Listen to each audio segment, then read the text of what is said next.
बढ़ते हैं आगे। मंदी के दौर से गुजर रहे स्टील सेक्टर को सरकार की ओर से बड़ी राहत देने की तैयारी हो रही है। उम्मीद है कि विदेशी स्टील के इंपोर्ट पर जल्द ही एंटी डंपिंग ड्यूटी लगाई जा सकती है।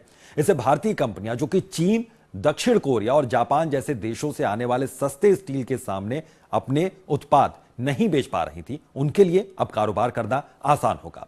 डीजीएटी यानी कि director general of anti dumping and allied duties ने सरकार को सिफारिशें भेजी हैं, जिसके मुताबिक हॉट रोल्ड स्टील उत्पादों के इंपोर्ट के लिए न्यूनतम कीमत $474 से $557 प्रति मीट्रिक टन तय की गई है। ऐसे में अगर इन दरों से सस्ते में उत्पाद भारत में आते हैं तो कीमतों का अंतर एंटी डंपिंग ड्यूटी के तौर पर चुकाना होगा।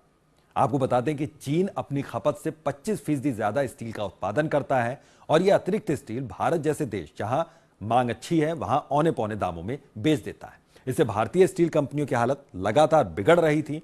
पिछले 2 सालों में ही भारत में हॉट रोल्ड स्टील उत्पादों की कीमत 21% तक गिर चुकी है।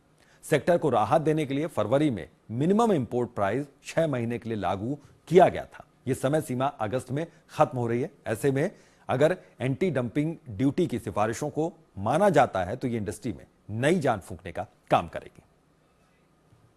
भारत का इस्पात उद्योग है एक बुरे दौर से गुजर रहा है, क्योंकि चीन से जो आयात हो रहा है और नीची कीमतों पर हो रहा है, तो हमारे भारत के जो इस्पात उद्योग मुकाबला नहीं कर पा रहा। और जो एनपीए बढ़ा है बैंकों का, सबसे बड़ा कारण यही है कि वो भुगतान नहीं कर पा रहे। तो बहुत ज़रूरी था कि सरकार को एक ऐसा पैकेज दे जिससे कि, और इस हित में है, सरकार के बैंकों के हित में भी है कि अगर एनपीए में कमी लाना है, उसे बैड डेट्स नहीं बनाना है, एनपीए में कमी लाना है, तो स्टील इंडस्ट्री को पैकेज देना ही पड़ेगा।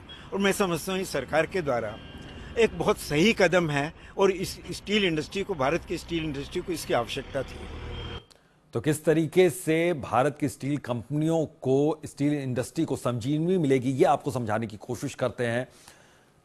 चीन, दक्षिण कोरिया और जापान के सस्ते स्टील से राहत अब मिल जाएगी। डीजीएडी ने सरकार को एंटी डंपिंग ड्यूटी लगाने की सिफारिश भेजी है सरकार के पास। हॉट रोल्ड स्टील उत्पादों के लिए एंटी डंपिंग ड्यूटी की यह सिफारिश की गई है। न्यूनतम कीमत $474 प्रति मीट्रिक टन से $557 प्रति मीट्रिक टन करने की सिफारिश की गई है। इसके अलावा चीन अपनी खपत से 25% ज्यादा स्टील का उत्पादन करता है। यह स्टील कहां जाता है? भारत जैसे देशों में चीन सस्ते में स्टील, औने पौने दामों पर स्टील बेच देता है। सस्ते विदेशी स्टील ने भारतीय कंपनियों की कमर तोड़ दी है, मुश्किलें बढ़ा दी हैं भारतीय कंपनियों की। 2 साल में हॉट रोल्ड स्टील उत्पादों की कीमत 21% तक घट गई है। तो फरवरी में 6 महीने के लिए एमआईपी लागू किया गया था और इसकी जो मियाद है वो खत्म हो रही है। तो इस तरीके से अब संजीवनी मिलेगी। बहरहाल